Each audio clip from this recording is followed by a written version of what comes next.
Saudara-saudari, marilah kita mendengarkan renungan dengan judul Kasih dan Pengorbanan yang berdasarkan pada Injil Matius bab 25 ayat 45. Maka ia akan menjawab mereka, "Aku berkata kepadamu, sesungguhnya segala sesuatu yang tidak kamu lakukan untuk salah seorang dari yang paling hina ini, kamu tidak melakukannya juga untuk aku."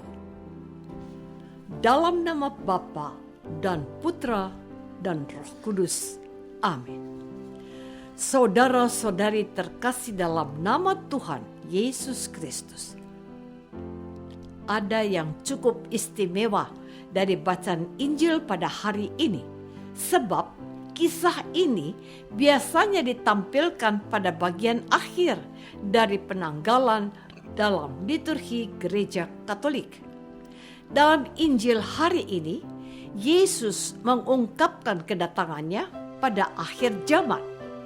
Tuhan Yesus berkata, "Apabila Anak Manusia datang dalam kemuliaan dan semua malaikat bersama-sama dengan Dia, maka Ia akan bersemayam di atas tahta kemuliaannya.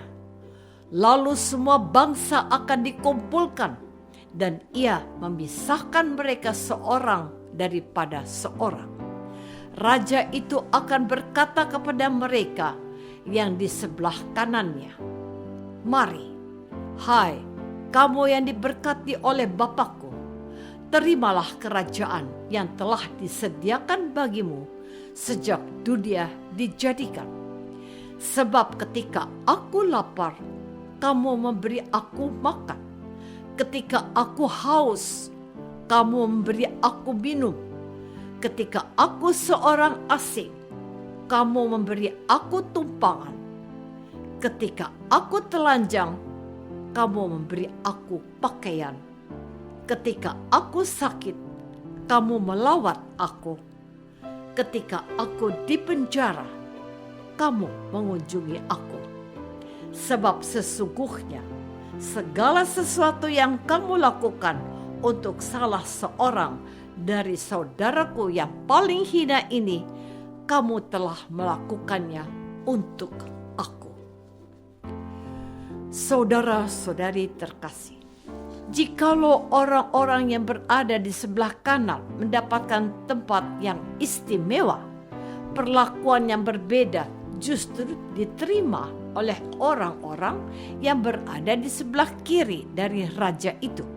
Kepada mereka yang di sebelah kirinya raja itu akan berkata, "Enyahlah dari hadapanku, hai kamu orang-orang terkutuk. Enyahlah ke dalam api yang kekal yang telah sedia untuk iblis dan malaikat-malaikatnya. Sebab ketika aku lapar, kamu tidak memberi aku makan. Ketika aku haus, kamu tidak memberi aku minum. Ketika aku seorang asing, kamu tidak memberi aku tumpangan. Ketika aku telanjang, kamu tidak memberi aku pakaian. Dan ketika aku sakit dan dalam penjara, kamu tidak melawat aku."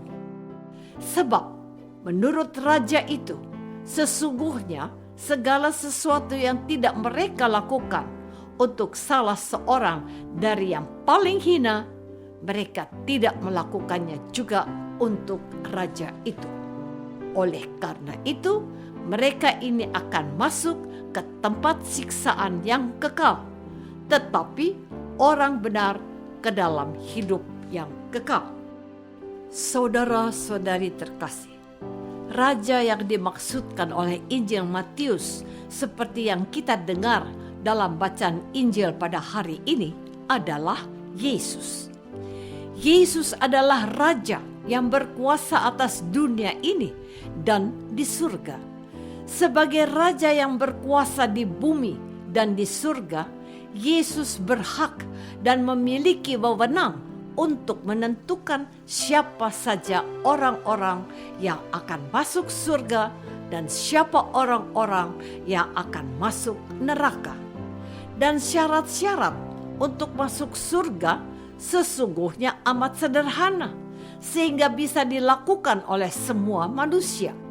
Syarat-syarat yang Yesus berikan itu ialah memberi makan kepada orang yang lapar, memberi minum kepada orang yang haus, memberi tumpangan kepada orang asing, memberikan pakaian kepada mereka yang tidak memiliki pakaian, mengunjungi orang yang sakit dan dipenjara. Dari sini kita dapat melihat bahwa semua syarat ini tidak perlu sekolah khusus atau sekolah agama seperti para pastor, suster, dan guru agama. Dengan kata lain, syarat-syarat yang diajukan oleh Yesus untuk masuk surga terbuka bagi semua orang dan dapat dilakukan oleh siapa saja tanpa terkecuali. Yang dibutuhkan adalah kasih dan pengorbanan. Saudara-saudari terkasih, kasih dan pengorbanan menjadi pendorong bagi kita untuk masuk surga. Contoh, kalau saja cuma memiliki 2 baju, sementara ada orang lain yang tidak memiliki baju, maka saya akan berpikir ulang atau berpikir lebih keras sebelum saya memberikan 1 baju yang saya miliki kepada orang tersebut. Hal ini terjadi karena saya belum atau kurang memiliki kasih dan pengorbanan kepada orang itu. Hal yang berbeda ketika seorang ayah melihat anaknya tidak memiliki baju atau baju yang dikenakan anaknya sudah robek dan tidak layak dipakai. Seorang ayah akan melakukan apa saja untuk anaknya yang tidak memiliki baju, bahkan sampai satu-satunya baju yang ia miliki dan dia kenakan akan ia berikan kepada anaknya. Hal ini terjadi karena ayah itu memiliki kasih dan pengorbanan kepada anaknya. Dan sesungguhnya lewat bacaan Injil pada hari ini, Tuhan Yesus mengajak dan mendorong kita agar kita memiliki kasih dan pengorbanan kepada sesama, termasuk mereka yang tidak kita kenal, layaknya hubungan seorang ayah atau ibu dengan anaknya. Secara khusus, di masa Prapaskah ini, kita diberikan kesempatan untuk mengasihi dan berkorban. Apakah kita sudah memiliki kasih dan pengorbanan kepada sesama, termasuk orang asing, layaknya hubungan ayah atau ibu dengan anaknya? Marilah kita berdoa.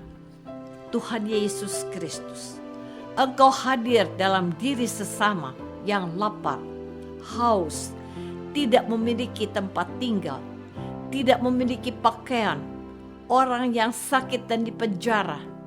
Semoga di masa Prapaskah ini kami umat-Mu terdorong untuk berkorban bagi sesama dengan menyisihkan sebagian dari rezeki kami. Doa ini kami persembahkan dalam nama-Mu, Tuhan dan pengantara kami. Amin. Semoga kita semua selalu dinaungi dan dibimbing oleh berkat Allah yang Maha Kuasa, Bapa dan Putra dan Roh Kudus. Amin.